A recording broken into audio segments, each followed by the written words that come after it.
What up, what up? Welcome back to Mile High Mike. I know it has been a minute and life's been going on. I'm an old man, so I had a cold. It took me a little while to shake. So me and Jamal back together over here and we are going to chit chat with y'all about some things. Jamal, we're gonna dive right in, man. You know, a lot been going on since the last time I got to get with Jamal. We done saw a war start over in Israel, between Israel and I would say Hamas. I don't know if I want to say Palestine. There's been a conflict between Israel and Palestine since the creation of the Israel state in 1947. And that was all political. I'm not going to get into that because it becomes very touchy and it becomes very political and it becomes very better be accurate. So at the risk of not being accurate enough, they're at it and there are hostages. The news is reporting on it every day. I'm not telling you anything you don't know. I think it is important to the state of events around the world, though, whenever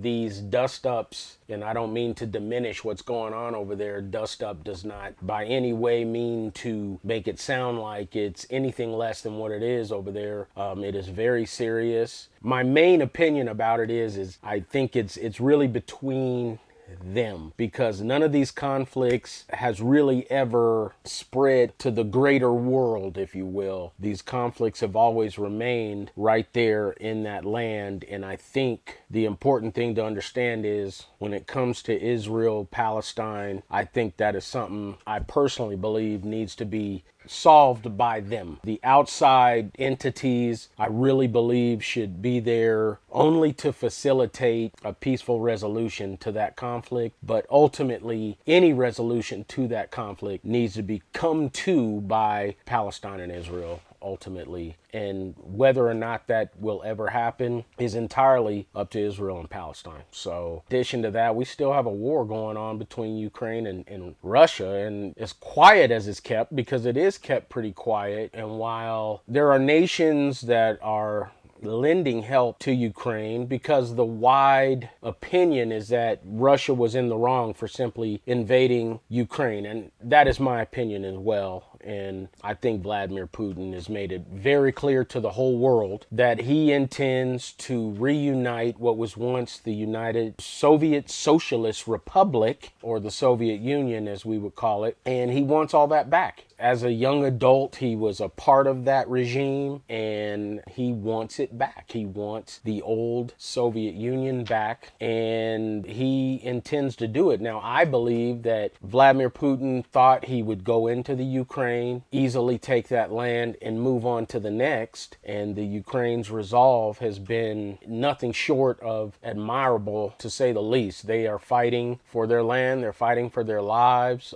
In what I do for a living, driving the bus for RTD here in town, the public transit system here in Denver, I've had the opportunity to meet quite a few people who were refugees from Ukraine that had to come here to the United States to escape what was going on there early on. So I got a chance to talk to some of those people, and it's unfortunate. And there's a lot of aid being sent to the Ukraine from European nations, United States, and the like, to help them fight for themselves.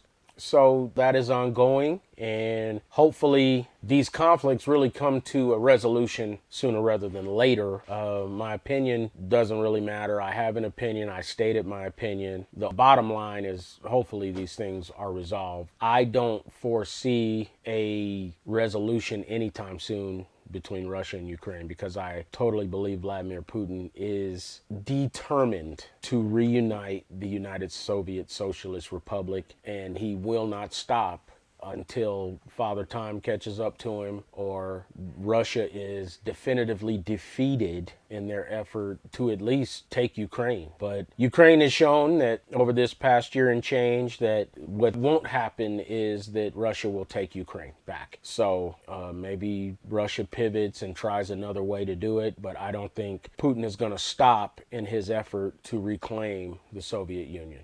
That's just that. So this is that world stuff that is just, it's ugly, it's unfortunate. I think it's stuff we should pay attention to because it can impact us even indirectly. And I mean, I think it is, because if our government is sending the kind of aid that it's sending to Ukraine, the kind of aid that it has sent in the past, even to Israel, because our government has made it clear that they are, without a shadow of a doubt, behind Israel. So I believe that there are, and I've even listened to the news and heard congressmen and senators speak of aid that is earmarked for Israel as well, and it's in the billions of dollars. So this can impact us. It impacts the gas prices that we have to pay. It impacts the grocery prices that we have to pay. It does impact us here in the United States because we are dealing with a lot of inflation in a lot of different areas in this country as pertaining to our own lifestyle here. And most of us as Americans, what we want is for this country to put the United States first. And we cry for this during every election season, whether it's local elections, state elections, and national elections. We ask for our representatives to put the United States first. And it seems as if over and over again, there are examples and examples and examples of that not being done. So the president came out and vehemently threw his support behind Israel after Hamas bombed them. And to me, while okay, we're aligned with Israel as a country, and whether any particular U.S. citizen agrees or disagrees with that, it is what it is. But it's another example of us not putting us first, because we have plenty of issues right here in this country that need to be dealt with, that are critical and crucial to our lifestyles, to our quality of life. And it is pivotal that we understand that we need to put the United States first. And while we have the resources and we have even the monetary wherewithal to help other countries, we still need to make sure that we're taking care of home first, right? The flight attendant always tells you, before you help someone else with their oxygen mask in the case of emergency, put yours on first, because you can't help someone else if you're suffocating. So, and I think in a lot of ways, American citizens are suffocating, and we're not getting the help from the people who already have the oxygen mask on. So that's that. And you know what? We got a lot to talk about, because I have a lot of opinions, and they're strong opinions, and you don't have to agree with them, but we're all allowed to have one. But we'll be back, and we'll talk about some more when we get back here at the Mile High Mic. All right. All right, we're back. Before we get into some really fun stuff, some conversations that are a little bit lighter, I just want to touch on this presidential race. They are going to have yet a third debate for the Republican candidates coming up, I believe, Wednesday of this week. And the second debate was pretty uneventful, much like the first one was. You have this group of people who call themselves presidential candidates, and it's hard to take them seriously. A few of them weren't at the last debate, and I think there's going to be fewer. Mike Pence, as a matter of fact, has dropped out of the race. So my overwhelming opinion of this whole thing is, as American citizens, we need to broaden our horizons as it regards all those people who would want to run for the office of President of the United States, and at least give them a chance intellectually. Because as a voter, I think this whole idea that our choices have to come down to Republican or Democrat, I think that is out of touch. I think it's an idea that is way too old for its own good. And my other strong opinion is that both Donald Trump and Biden are too old to be president. I honestly don't believe either of them needs to put their health, regarding their age and regarding their mentality and any of that, I don't think they need to put that at risk any further, because the way Biden has performed in the office has shown that his age is a huge factor in how he's able to perform the duties of president. And I cringe at the thought of him doing it for another 4 years. Donald Trump's demeanor, Donald Trump's verbal messages. And in addition to all of the legal problems that he's facing, to me say that he just should not be what we would consider a viable candidate for the highest office in the land. And his age is starting to factor in to a lot of the things that he says. There are speeches upon speeches where you hear Donald Trump speaking. He can't pronounce certain words. I mean, this isn't me reflecting ageism and being an ageist. What I'm saying is, at their particular ages, both of these men are, if not over, approaching the age of 80. And as citizens of this country who want our country to move forward technologically, infrastructurally, agriculturally, and all these things, we need to be looking at someone not necessarily young, but younger. Someone who we can look at and say they can lead this country for at least 8 years, but take this country into the future, because the future is going to come whether we want it to or not. I'm 53 years old. So the fact of the matter is, yeah, I'm approaching 60, but there are certain things that still appeal to me when I am living in this life that I'm living in this world that I'm living in. And a lot of those things are not old school things. Yes, do I love old school? I do. There's a lot of old school things that still have value to me and my peers, and I believe those things can have value to people much younger than me if they give those things a chance and take a good look at them. But when we're talking about the office of President of the United States of America,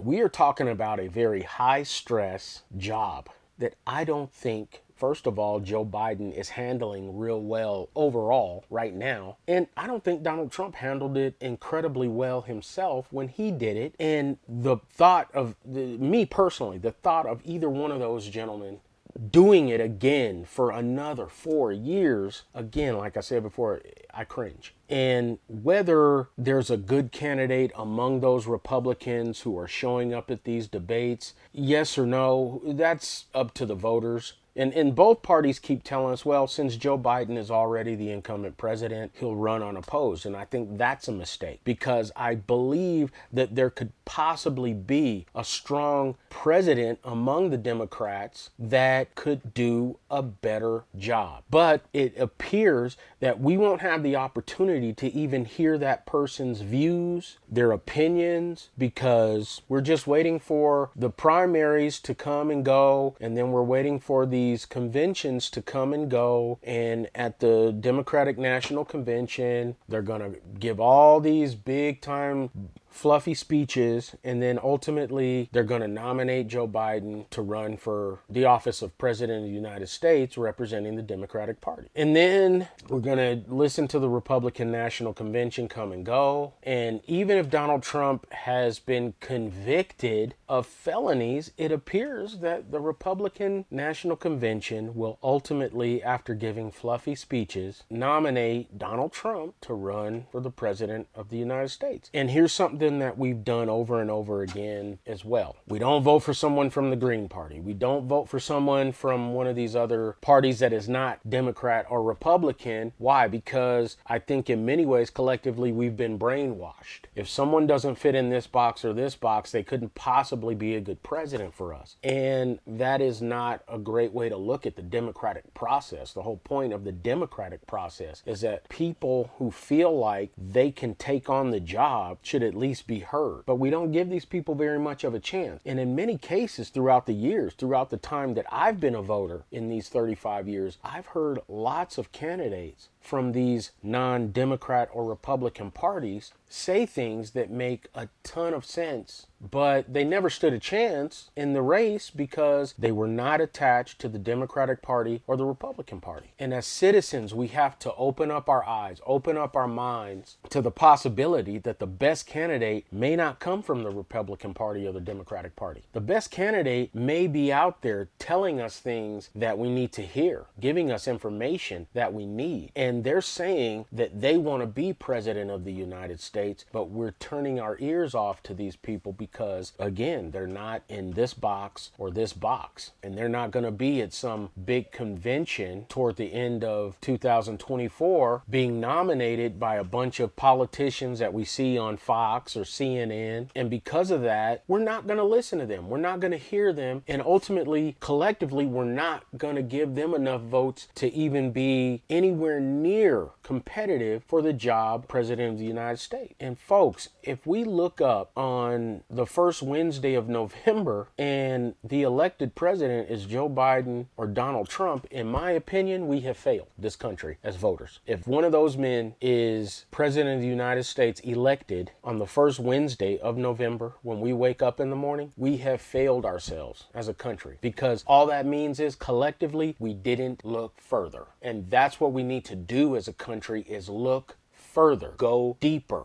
We live in an age of information that is so vast. All we have to do is take ourselves to the information, because it's sitting there at the tips of our fingers, whether it's a laptop computer, whether it's a phone, whether it's a tablet. There are so many different ways to go get information about people, and we're not going to get it because we feel like if they're not coming from here or from here, they couldn't possibly be qualified for the job. And that's an awful way to look at this particular process, in my opinion. So hopefully, as a community of United States citizens, we give ourselves a chance to have a better president than the last two, including, Joe Biden, who is currently in office. We can do better. We can do better than Donald Trump. We can do better than Joe Biden. We can do better. And I can't tell you who better is, but I could tell you that there's got to be somebody out there better than either one of those guys, but we got to give them a chance. We have to give them an opportunity to at least talk to us as United States citizens, and tell us what their views are, tell us what their opinions are, what their thoughts are about the office of President of the United States, and seriously hear them, seriously listen to them, and weigh it up against the status quo. So listen up, people. Take this election seriously, because there is so much at stake, and we all know it every single day. When you drive by the gas station, when you go to the grocery store, when you gotta buy the ton of school supplies that you have to buy for your children, when your children's teacher is having to dip into their own pockets to buy different things for their classroom. These things are all reflective of the time we're in, and we can improve that. Things can get better. So take these elections seriously, even the elections that are about to come up locally. Take those things seriously. Read those things that you get in the mail so that you can make educated, serious decisions about who you vote for. Take it seriously, because it is serious. So we're gonna let that go, and when we come back, we're gonna dive into some stuff that is a little lighter, a little funner, and still heavily opinionated by me, of course, but it's just not gonna be as heavy as what I just talked about in the previous two segments, okay? So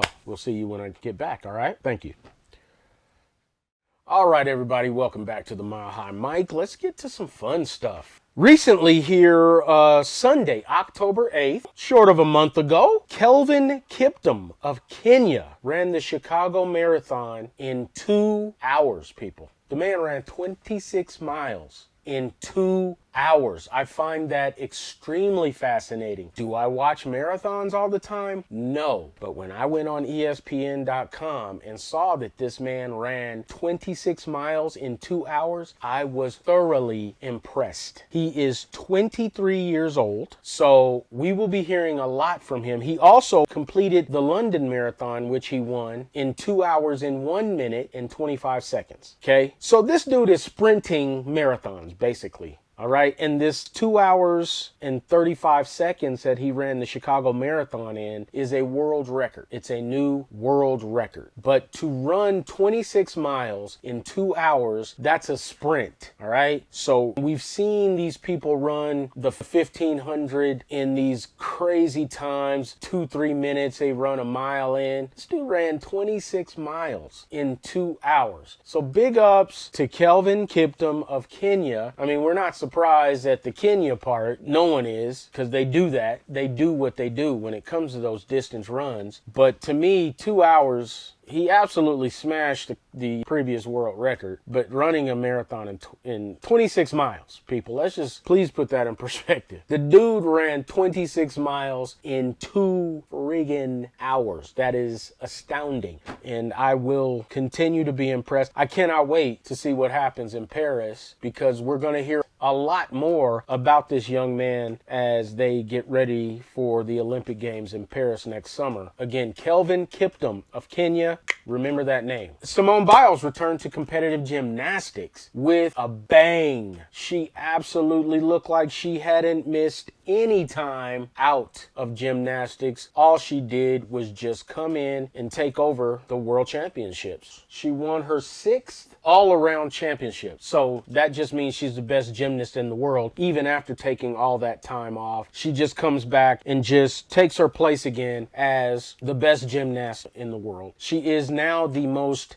decorated gymnast in the history of the sport. And the ladies as a whole won their 7th world championship in a row, which is really cool because people who are my age, we got used to seeing the Eastern Bloc nations, Romania, Russia, and then others like China, just dominate gymnastics for years and years. And every now and again, we would poke through, like when Mary Lou Retton and her team won the Olympic gold medal in 1984. And cool news is Mary Lou Retton seems to be recovering pretty good from pneumonia, which had her in a really rough place. So it's good to hear that she's okay again. Speaking of gymnastics, but I did want to throw that out there, that our ladies gymnastics team is back to their old ways of just dominating the gymnastics field. In addition to that, we had a really good WNBA playoffs and finals. If you weren't watching, shame on you. You missed some fantastic basketball. A'ja Wilson, after winning the league's MVP, led the Aces to back-to-back WNBA Finals championships. But it was a fantastic series between the Aces and the New York Liberty, and the quality of basketball was just extremely high level and very enjoyable. It has me looking forward to the college basketball season that is about to be upon us, both men's and women's. The field for both are going to be really great. I'm excited about college basketball. And speaking of basketball, the NBA has started. The Nuggets got off to a great start. This incredible ring ceremony that we got to have here for our world champion Denver Nuggets. Just awesome. It's great to be able to say that. For the first time in the history of the Nuggets franchise, they start the season as defending NBA champions. For the first time in Denver Nuggets history, they open up the season lifting up a championship banner and getting handed championship rings. And these rings, people, I would highly suggest that you go on any website that will give you information about these rings. Yes, I know it's a lot of opulence and all this stuff, but it's a really cool ring. And if you're a Nuggets fan, obviously you're interested because it has a lot of great features. It has a ring within a ring, and the inner ring shows the banner that is hanging at the Ball Arena. And there's a lot of significance to the various jewels and gems that are in the ring that speak to the history of the Denver Nuggets. And then that being said, the Nuggets are off to a great start. And speaking of just NBA in totality, they just started on Friday the new in-season tournament, which is pretty great. And I think it's a genius move by the commissioner, who felt like he needed to get a little early season excitement to compete with the NFL, to compete with college football. And he came up with this in-season tournament. These games count toward their regular season record, but they have an opportunity to win a trophy during the season. And I think it's a fantastic idea. It is exciting. it's very much like some of the soccer leagues do around the world. They have these in-season tournaments, and it's competition, people, and I think nothing is better than competition. And even though these men earn a ton of money playing basketball during their 82-game regular season, I think what this will do is it drums up their excitement for their sport in their various cities, and it heightens their level of competition, their level of awareness that they play in a great league. And so I'm looking forward to what's going on. The Nuggets have gotten off to a great start in the in-season tournament. They beat the Mavericks on Friday night, and these courts, take a look at the basketball courts as well that they are putting out there for these different teams for the in-season tournament. They're beautiful. Some designs that they're putting together for these different courts, and the Nuggets introduced a new uniform for the in-season tournament. When they play at home, they'll wear this uniform. So it's pretty cool. It's pretty cool. But again, our Nuggets are the defending world championships. And I kind of direct that at Noah Lyles, who had opposition to the NBA's champion being called world champions. And I'll get into that a little more when I get back, because I wanted to touch on some things that Noah Lyles had to say about the NBA champion being called the world champions. All right, so stay with us now, because I have more. All right, thank you. All right, we're back. All right, let's get back to some sports, people. So I mentioned Noah Lyles as we went away from that last segment. Now, Noah Lyles went out to Budapest and showed out. And I did remark about that previously in an episode of Mile High Mike, how Noah Lyles went out there 100 meters, 200 meters, 4x100 meters, goal, goal, goal. And in these sports where our athletes go and they perform in these sports, the skiing, the World Cup tour in skiing and alpine skiing is very much the same thing. These athletes that represent the United States are more recognized everywhere other than the United States. We don't know a lot about these athletes. They perform on a regular basis and they do really well, but they don't have events that are getting the kind of viewership as the National Football League, the National Basketball Association, the National Hockey League, or Major League Baseball, or even premier soccer leagues around the world, La Liga, Bundesliga, English Premier League. They don't get that kind of viewership, and I think that it bothers these athletes. So Noah Lyles remarked that the NBA champion should not be called a world champion because they don't compete against the rest of the world. And in my opinion, I think that that comment is born from the fact that after Noah Lyles went to Budapest and performed as admirably as he did, there was no fanfare here in the United States for Noah Lyles, Sha'Carri Richardson, and the vast number of United States athletes in swimming and in track and field that did incredible things in their respective world championships. Mikaela Shiffrin, who is a Colorado athlete who on a regular basis is winning World Cup races in skiing. We don't tend to make a point on a Saturday or Sunday to turn these types of events on during the course of the year because something else is of a higher priority. College football, college basketball, all these things are going on, and maybe we'll watch a gymnastics meet, maybe we'll watch a track meet, maybe we'll watch a swim meet. We're looking forward mainly to watch these things every 4 years when? At the Olympics. Trust and believe. In Paris next summer, American television sets will be glued to the events of the Olympiad that are taking place over in Paris. And I'm one of those people. I love the Olympics. It's the greatest sports festival on the planet every 4 years. But truth be told, outside of the Olympics, we're not fixed on these athletes the way we are with NFL athletes, the way we are with NBA athletes, the way we are, again, with NHL or Major League Baseball athletes, or even at this point, WNBA athletes. Those women are starting to get our attention for various reasons, and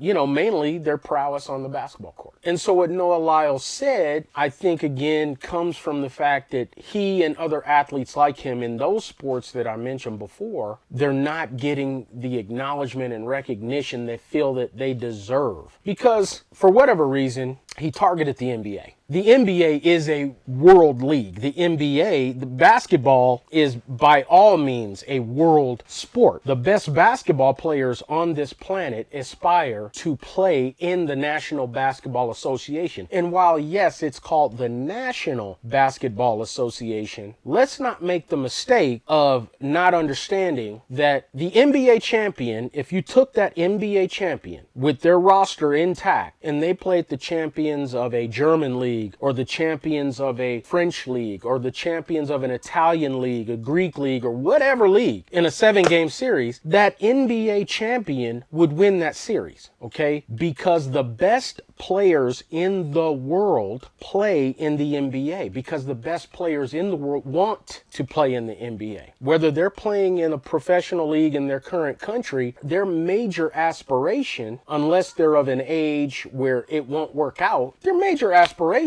is to make it to the National Basketball Association. Every bit as much as Japan's best baseball players want to take their crack at Major League Baseball. Same with the Korean baseball leagues. The NHL is another that falls into that category. The best hockey players in the world want to play in the National Hockey League here in the United States and Canada. And that's how that is. If you look at rosters around the NHL, you're going to see a lot of foreign-born players on the ice every night. And they want to be in the NHL because they know that's where the best competition in the world is in their sport. And it's the same with the NBA. So while Noah Lyles says they shouldn't be called world champion because they don't play against the rest of the world, the best players on the planet are in the National Basketball Association when it comes to the sport of basketball, bar none. So when you say that the NBA Finals champion is a world champion, in my opinion, they're every bit a world champion. Because even while Germany was busy winning the FIBA World Championships, that German basketball team could not beat the Denver Nuggets in a 7-game series. They couldn't beat the previous 10 NBA champions. And keeping in mind that the best players in the world want to come and play in these leagues here, whether it's for the money, the commercial exposure, but the best competition is in these leagues here. So while Noah, I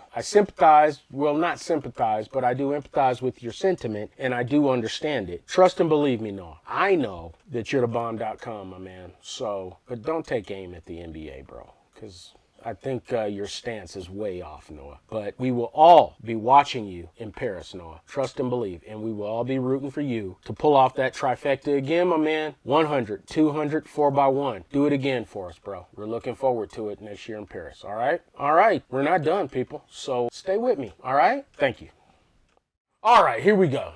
The NHL opened their season 2, and the Avalanche are off to a great start. But I tell you what is really cool to me. Chicago Blackhawks had the number 1 overall pick in the draft, and this doesn't happen very often. They picked a kid out of high school, or high school age, I should say, Connor Bedard. And Connor Bedard got the honor, and he's still up with the team. He's a pretty good player. Connor Bedard, 18 years old. So think about what you were doing when you were 18. My daughter is over at Denver University, a freshman, doing big things. I love her, and she's awesome. She's a cheerleader over at DU. Connor Bedard is 18, and when he goes to work every day, he gets to put on a Chicago Blackhawks uniform. And he's having a little bit of a rough time at it because he's 18. I think it's pretty cool. And he's 18, people. Connor Bedard, center for the Chicago Blackhawks. The Avalanche got to host the Blackhawks. They beat the pants off of them. But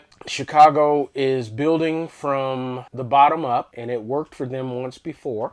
Recently, the Chicago Blackhawks had won 3 Stanley Cup championships, and they did it by building within the organization. But the NHL is off to a really good start. The defending champion Golden Knights are undefeated right now. They just beat the pants off of our beloved Avalanche last night. They dropped a touchdown and an extra point on the Avalanche, and shut them out. So that's that. But the NHL's off to a great start. The NBA is off to a great start. And now, we have to look at college football. It's getting down to the nitty gritty, right? We just had our first college football playoff poll come out a week ago. And on Tuesday, the next one will come out. So we're kind of getting ready for this thing to shake out. This is the last season of the 4-team playoff. So top 4 is all that matters. Wherever your team is ranked, if they are 5 and below, then they're on the outside looking in. And right now that is Washington and Oregon. Washington, who won a big time shootout with USC last night. It was a really good game. USC just can't match up with a lot of teams because of their lack of defense. I think Caleb Williams is absolutely fantastic, and a lot of people were down on Caleb Williams because his show of disappointment after the Utah game last Saturday when Utah beat USC with a time expiring field goal to win that game. And he didn't walk out on the field to shake hands with the opposition and things like that. And so it put some people off. But I think what I saw in Caleb Williams in that moment was an uber competitor who just felt like it was better in that emotional state to keep to himself. And while everybody wants to say that wasn't good sportsmanship, I think that is better than him going out there to give fake handshakes when he was pissed. And everybody needs to understand that if you don't have a good idea of competition, real competition, sometimes it's just really difficult in the moment to go do that. I would like to believe that Caleb Williams at some point reached out to Utah, whether it was going by their locker room or something like that, to tell them congratulations on that win. Last night they caught a moment with him with his mom, I believe, after last night's game. And he went up to the stands and he was embraced by his mom, and she put a piece of paper over his face so the cameras couldn't see it, and he was weeping. That young man is just upset because losing games hurts him like that. And the cool thing about that to me is if I'm somebody who's preparing to draft Caleb Williams, that makes him more attractive to me. Okay, once upon a time we had a player here for the Nuggets called Antonio McDyess, and a lot of people made fun of him after a game that the Nuggets lost where he cried in the locker room. And well, he's a grown man, he shouldn't be crying like that after a loss. I mean, some people, it means that much to them, and I can relate to that. In the times when I was a competitor playing the various sports I played, I cannot remember not crying after losing a ball game. It just, when you want it that bad, that emotional release sometimes comes out like that. And last night we saw that with Caleb Williams, and I think it's beautiful that he feels that passionate about what he's doing. Because let's be honest here, Caleb Williams, after USC lost whatever game that basically meant they weren't going to the playoffs, this dude could have shut it down. We've seen it in the past couple of seasons where guys shut it down. They say, I'm going to go get ready for the draft. They leave their team. They don't play in the bowl game. And they just get themselves ready for the draft combine. This dude is still playing football games. And let me tell you something. Caleb Williams was absolutely brilliant opposite Penix last night. It was a really good game. But again, USC just didn't have enough defense to put themselves in a position to win that game. It's crazy that you score 42 points at home and it's not enough to win the game. But those are holes that Lincoln Riley, as the head coach of the USC program, has to fill. Very much like our Colorado Buffaloes. They have struggled since going 3-0. And the main struggle is lack of depth. And I think they have talent, but they don't have enough talent at positions that are really, really important. And it's costing them ball games. And it was unfortunate to see they let their guard down when they were up 29 points to Stanford, a team that they definitely should have beaten. But I think that I am really still excited about the development of the Colorado Buffaloes football team because they're still better than the team that went 1-11 last year. And that's something that people have to understand. And they're only going to get better. So as the college football season comes to its conclusion, it's time for the recruiting season to get underway. I'm going to be extremely excited to see what Coach Prime does to add to his football program, to improve his roster. So to me, as a Colorado Buffaloes football fan, I am looking forward to the continued improvement of the Buffaloes. Sad day yesterday for the Zoomies, the Air Force Falcons. Looks like they're not going to retain the Commander-in-Chief's trophy unless Navy beats Army. If Navy beats Army, then it'll stay here in Colorado Springs, but they looked absolutely dreadful. In a rare appearance at Empower Field at Mile High here in Denver, they welcomed in the West Point Army Cadets, and they absolutely took a whooping. So their undefeated season is gone. They're still going to go to a bowl game. They're still going to be in position to win the Mountain West, but it's a big deal, of course, for the service academies to win or hold on to the Commander-in-Chief's trophy. So I guess if you're a fan of the Air Force Falcons, well, you're now a fan of the Navy midshipmen, because that's the only way the Air Force can keep that Commander-in-Chief's trophy is if Navy beats Army. So let's look forward, though, to this situation with the playoff. Oklahoma losing to Kansas, and then yesterday they took it on the chin in Bedlam, the last scheduled Bedlam. This is one of the sad things about this realignment, is there's some great rivalries that will not be regularly scheduled anymore. And to me, that's one of the great things about college sports, are these great rivalries. Being a big Kansas basketball fan, it's sad to me that they no longer play Missouri twice a year in basketball. And now Oklahoma may or may not choose to schedule Oklahoma State in their non-conference schedule, so Bedlam may be gone. Maybe we'll see Bedlam every few years, but we will not see it every single season anymore, and that's very unfortunate. But the college football season is and has continued to be very exciting, so I'm looking forward to how this ends. And when I come back, we're going to talk more college football, and there's a little controversy, a little scandal that we want to get into and talk about and speculate and opinionate about how that's going to unfold and the impact that it may have on this year's college football playoff. Stay with me, everybody. All right?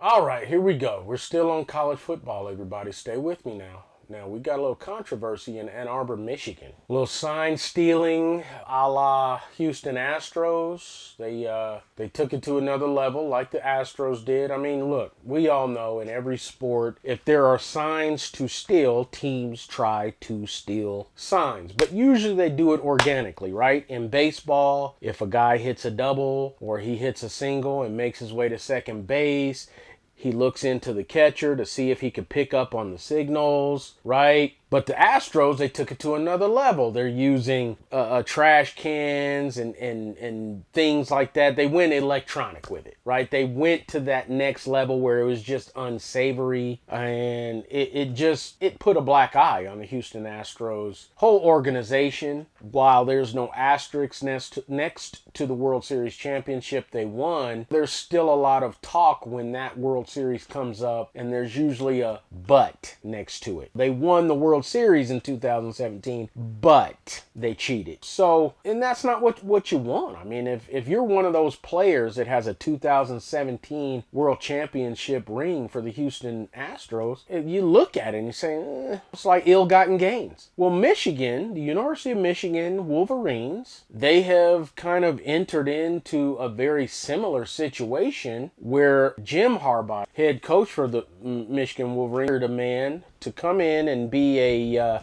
consultant, and it appears that this dude's specialty is going out and stealing other teams' signs and signals. And the really bad look here is how much Michigan's win-loss record has improved while the guy was there. Now, in the last few days, he was either fired or resigned. You know, they always, however they do these things, but he's gone now. And yesterday, Michigan pummeled Purdue, whose coach, by the way, came out openly stating that there should be harsh penalties for Michigan's program. And all of the ADs in the Big Ten, all of the other head coaches in the Big Ten are wanting heavy punishments to come out for the Michigan Wolverines football program. And even Michigan's AD has asked all of those people to please be patient while the NCAA does their investigation and comes out with their findings. But basically, the other members of the Big Ten are pretty miffed at the Michigan Wolverines. And I know a fan of the Wolverines who does not like that look at all. He's not happy with his Wolverines. He's not happy with these findings. And quite frankly, Jim Harbaugh, at the end of the day, he absolutely has to be held responsible for this. My opinion is that I just do not see a way where the University of Michigan can continue their relationship with him as head coach under these current circumstances. I just don't see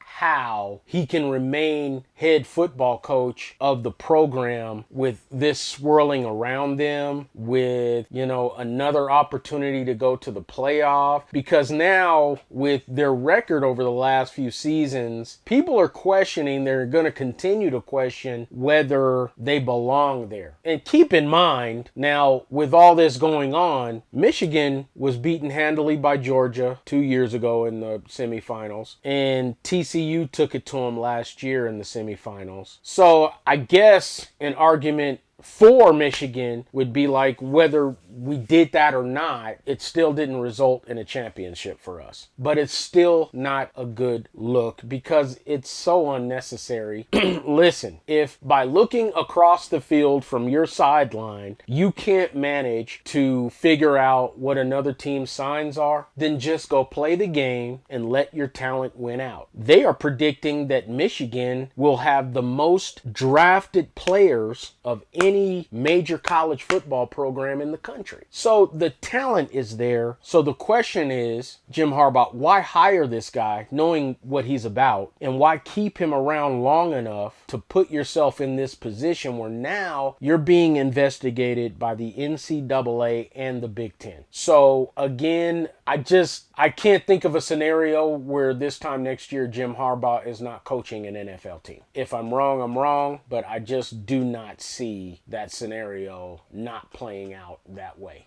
And that's that. But I think that we're about to have a very exciting conclusion to the college football season. And again, I think that while as a college football fan, I'm looking forward to next year's 12-team playoff field, I think that because this is the last year of the 4-team field, I think that we're going to see these teams that are vying for that 1 through 4 spot. I think we're going to see them become more vigilant in how they approach games. And Washington has a really tough schedule remaining, as does Oregon, as does Ohio State, as does Michigan. So Florida State has a tough schedule. So, and as we know, there's a Power 5 group of high-level college football conferences. Well, it means that one of their champions probably will not be in the playoff, because 2 of the top 4 teams right now are out of the Big Ten. One is out of the ACC and the other one is out of the Big 12. So,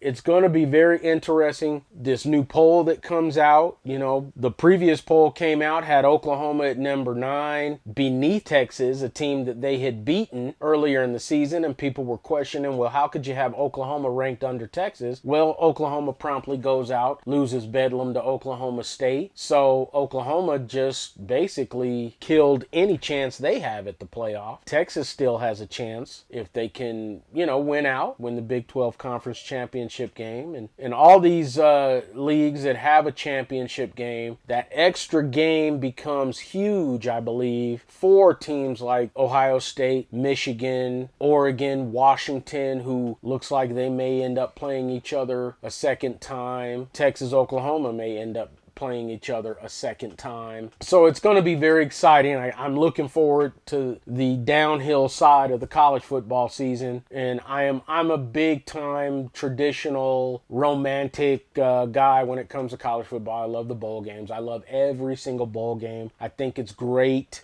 that these young men play in whatever bowl game it is, they get an opportunity to win their last game. So I'm a big fan of bowl season. I look forward to bowl season, and bowl season will be upon us here very, very soon. I'm a big fan of the Army-Navy game for that same reason. Yes, I romanticize college football and I romanticize games like that where you have two sides of young men who are probably playing their last competitive game before they go serve our country in various capacities. So the college football season is very exciting and it's going to continue to be.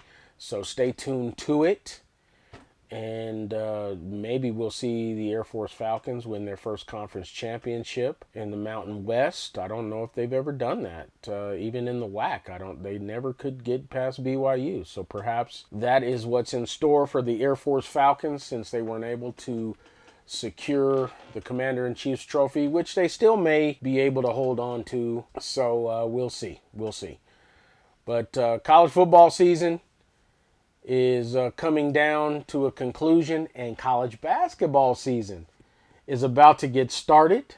My beloved Kansas Jayhawks start the season ranked number 1. So that's going to be exciting to see what Bill Self was able to bring in to the roster. Plus, I'm excited to see what our local basketball teams have to put on the floor. College basketball, of course, is very exciting because there is a real tournament at the conclusion of the season. So we all love college basketball for that reason alone. We know that there's going to be a real champion crowned at the end of every season because there's going to be a tournament. So I'm always looking forward to college basketball.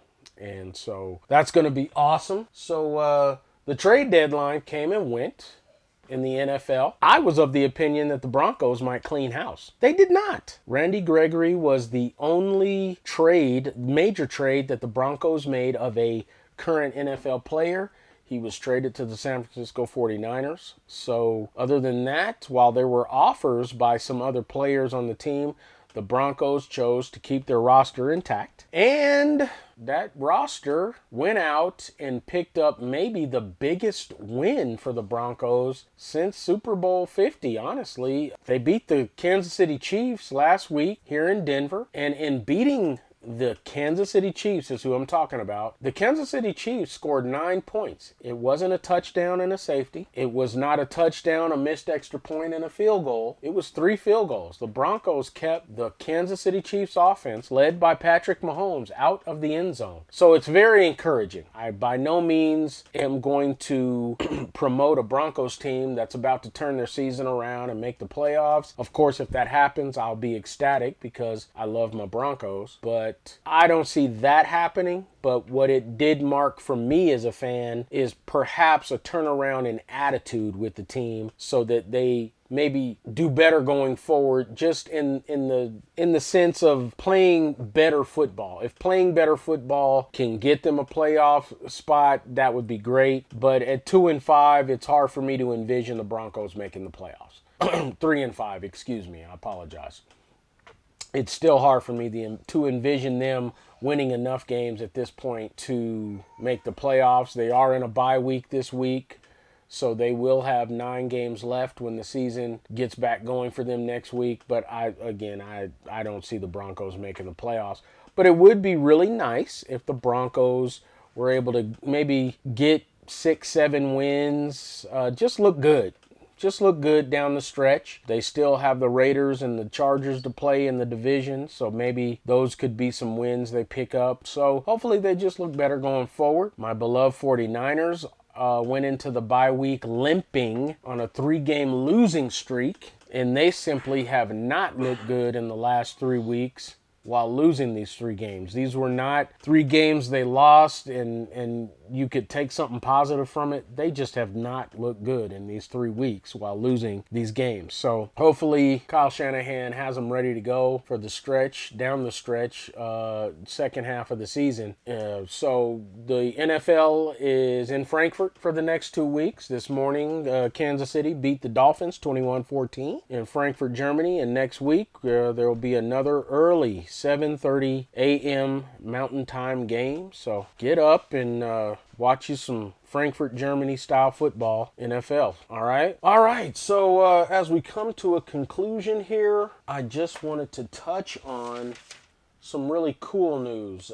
During the course of this season, we all remember the Virginia Cavaliers football program having to deal with a very ugly, fatal incident that occurred, and the football program took a big hit because of the events surrounding those two gentlemen who were killed last year. And they came out and they were not able to play the best football they've played in a while, but they managed to get a couple of wins so far this season. And my hat is off to the University of Virginia's football team for carrying on, for fighting on. And I tell you what, it's nice to see again.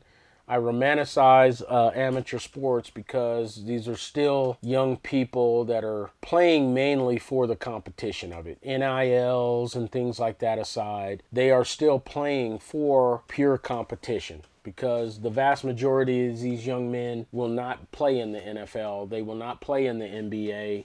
A lot of them will take their degree and they will go and they will be working class citizens in our society, and they'll have pictures and trophies and mementos to remember their time in college. So hats off to the Virginia Cavaliers football program for carrying on the way they have with class and dignity, and hopefully they continue to move forward. All right, and so with that being said, thank you for hanging out with us today, Jamal and I, and we'll be back with more content. So make sure that you like it, that you subscribe and watch. Tell other people to watch. And sorry we were away for so long. Like I said, I'm an old dude and that cold wouldn't let me go. So we definitely will be back with more going on. And as these things continue to go on, we will be here to talk about them with you. So join us, okay? Thank you very much for joining us today on the Mile High Mic. And